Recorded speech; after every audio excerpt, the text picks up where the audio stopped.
Bonjour et bienvenue dans notre nouvelle vidéo. Aujourd'hui, on va vous parler du lavage extérieur avec Rémi de Value My Car. Bonjour Noémie, bienvenue chez Value My Car. Merci. Content de te recevoir. Donc en effet, aujourd'hui, on va voir comment laver son véhicule à l'extérieur avec les bons outils, les bonnes méthodes pour un véhicule toujours neuf et toujours utile. Bon, et du coup, tu peux nous donner des bonnes astuces, Rémi, avant de commencer un lavage? Eh bien oui, alors l'idée, ça va être de laver son véhicule le plus régulièrement possible, 1 à 2 fois par mois si on peut. En fait, le fait de laver régulièrement son véhicule, ça va nous aider pour chaque lavage. Plus c'est fait régulièrement, plus c'est facile.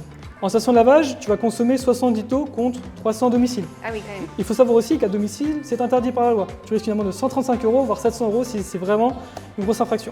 Et du coup, il y a des conditions particulières à avoir avant le lavage? Eh bien oui, alors en fait, l'idée, c'est de laver ton véhicule à l'abri du soleil et sur une carrosserie froide, car sinon le risque c'est que la chimie en fait marque sur la carrosserie.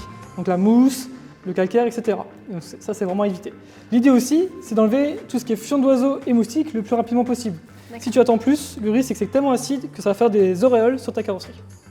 Je te propose qu'on passe au lavage? Eh bien oui, alors on va commencer par les passages de roues et les jantes, pour une raison qui est toute simple.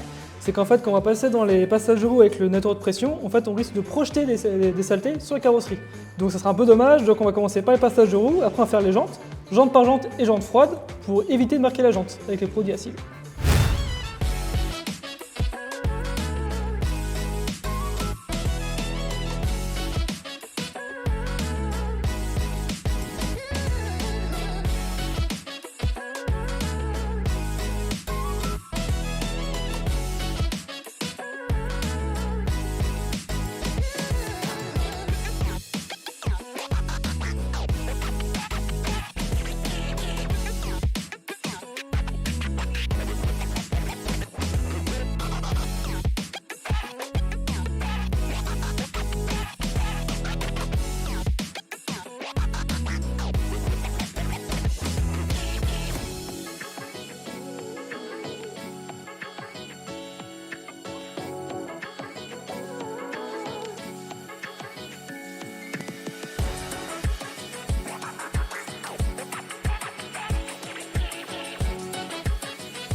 Et ben voilà, comme tu peux le voir, on a fini de nettoyer la jante en premier. Et donc maintenant, on va passer sur l'étape du pré-lavage. Ah oui, parce qu'il faut un pré-lavage du coup. C'est ça. L'idée du pré-lavage, c'est d'avoir la mousse assez épaisse pour faire tomber les plus grosses saletés au sol et ainsi limiter le risque de micrure avec le gant.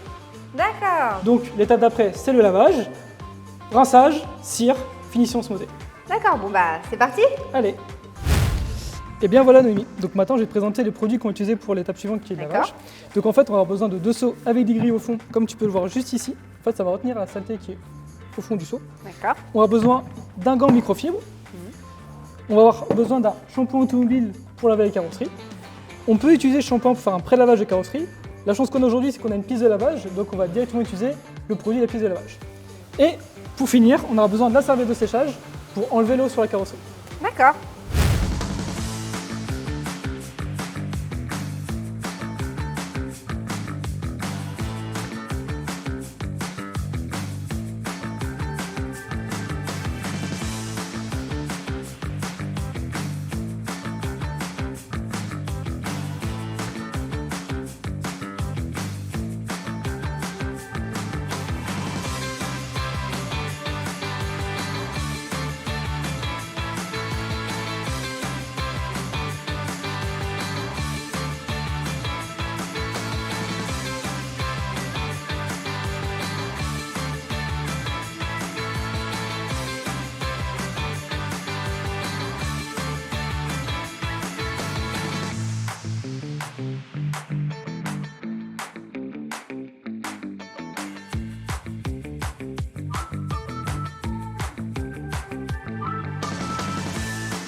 Et ben voilà, la voiture est toute propre.